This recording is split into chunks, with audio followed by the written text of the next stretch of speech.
हाँ बेटा, बहुत सारे लड़के यह मांग कर रहे हैं कि हाई स्कूल वाले भी और इंटर वाले भी मांग कर रहे हैं कि गुरुजी लेटर हम कैसे लिखेंगे हैं।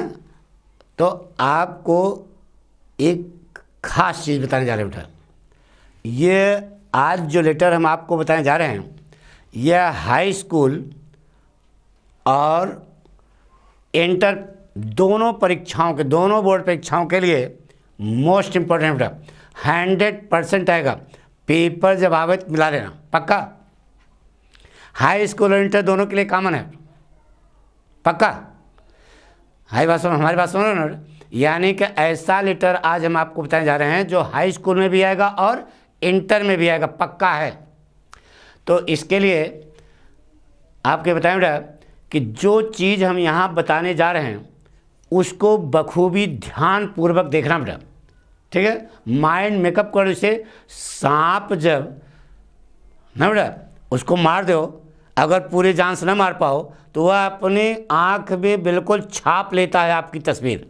उसी प्रकार से इसको छाप लो, आपके इम्तहान में आना ही है, ठीक है। एंड लेटर है बेटा, write an application to the principal requesting him to grant you full concession in fee. Most important. अब ये तो नहीं कह सकते मोस्ट इंपॉर्टेंट, क्योंकि डबल सुपरलेटिव का प्रयोग होता नहीं तो पाठक गलत बोलेंगे नहीं। यानी कि मोस्ट इंपॉर्टेंट है, अब इससे और नहीं कह सकते, ठीक है। दोनों परीक्षाओं के लिए हमारे पास है ना। लेकिन आप देखो बेटा, लेटर लिखने के दो पैटर्न है बेटा, एक तो कंप्यूटर स्टाइल और दूसरा मैनुअल स्टाइल। तो आप बोर्ड परीक्षा में जब बैठोगे तो आप खुद लिखोगे, कंप्यूटर से लिखोगे, खुद कलम से लिखोगे ना, तो ये मैनुअल स्टाइल है। इसी स्टाइल से आपको बोर्ड परीक्षा में लिखना है, ठीक है।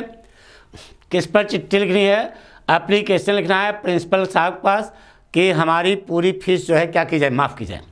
कैसे लिखोगे देखो इधर, ये पाठक स्टाइल है बेटा। टू के बाद यहाँ लड़के कामा लगा देते हैं, न लगाना। क्यों लगाना है समझा दें।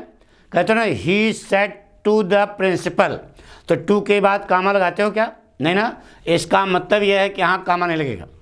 टू नीचे the principal comma yes I college, जो आपके स्कूल का नाम है वो लिख देना। उसके बाद कानपुर जो आपका ज़िला है वो लिख देना, कामा 60, ये पिन कोड है बेटा। पिन कोड आपको आता रहे तब भी नहीं लिखना है, ऐसे लिखना बेटा कामा। ये देखो इतना आप अंडरलाइन कर देना है, ये देखो इतना आप अंडरलाइन कर देना इसे, ठीक है। स्केच पेन देखो, इसलिए हमने पेन मोटा बना लिया बेटा। अब इसी की लाइन में इधर सीधे इस कोने पर जो परीक्षा की डेट हो, जिस दिन आप परीक्षा दे रहे हो उस डेट को इस स्टाइल में लिखना बेटा। जैसे आज 15 जनवरी है तो 15 जनवरी को जो भी है, अब तो बीत गई, 15 जनवरी 2024, इस प्रकार से आप जो है डेट लिखेंगे। वह डेट लिखेंगे जिस दिन आप परीक्षा दे रहे हैं, ठीक है। इसके बाद 2 के नीचे देखो यहाँ सर लिखा बेटा, ये 2 के नीचे देखो सर कामा। अब यहाँ से आप लेटर की बॉडी लिखेंगे, कितना सरल सर होगा। अपनी बात को सरल ढंग से प्रस्तुत कर दो यार, यही कला है, यही आर्ट है ना बेटा, यही एग्जामिनर जानना चाहता है। बहुत से लड़के तोपची बनते हैं, इतना कठिन दुनिया भर का माया जाल याद करके ले। बहुत सरल सी अपनी बात को लिख दो, बस अपने आप जो है आपको नंबर मिलेगा। देखिए कैसे, मोस्ट रिस्पेक्टफुली आई के बाद यहाँ कामा लगा दो बेटा।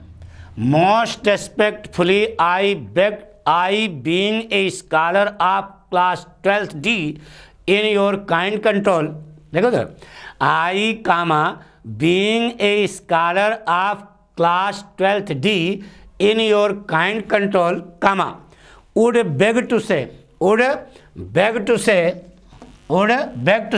पढ़ते ही समय आपको याद होना चाहिए बेटा। would beg to say that my father is a poor shopkeeper। अब शॉपकीपर नहीं है, फार्मर है, तो फार्मर लिख देना, माई father is a poor farmer. लेकिन जो बिजनेस जो काम कर रहा है उसमें पुअर जरूर लगा देना। तो my father is a poor shopkeeper. So he is not in position to pay the school fee. So he is not in position to pay the school fee. Last year, अब पिछली बार की बात, पिछले साल की बात हो रही, last year I enjoyed free ship, मुझको पूरी फीस मेरी माफ थी। और I got good marks in class 11th D, और कक्षा 11 D में मैंने अच्छे अंक प्राप्त किए थे। पिछले साल की बात। माफ़ किया आपने, तो हमने लापरवाही नहीं की, हमने पूरी मेहनत से किया और अच्छे नंबर प्राप्त किए थे कक्षा 11 में। सो अब देखो, सो कहाँ से चेंज करोगे, पैरा चेंज होगा बेटा। देखो इसे, ये देख लो नियम के नीचे लिखा बेटा, so comma I request you to grant me full fee concession so that I may continue my education, ताकि मैं अपनी शिक्षा जारी रख सकूँ। बेटा I shall be highly oblige to you for this act of kindness. अब बताइए इसमें कौन सा वर्ड कठिन है, और आप अपनी पूरी बात कह लिए कि नहीं, कह लिए ना, बस यही है लेटर।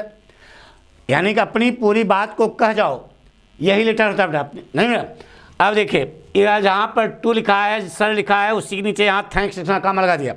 अब थैंक्स वाली लाइन में इधर डेट के नीचे योर्स ओबीडियंटली, अरे इससे है तो ओबीडियंटली तो होगा ही, योर्स ओबीडियंटली कामा XYZ ना लिखना, पाठक स्टाइल ए स्कॉलर, यानी कि आपका एक शिष्य।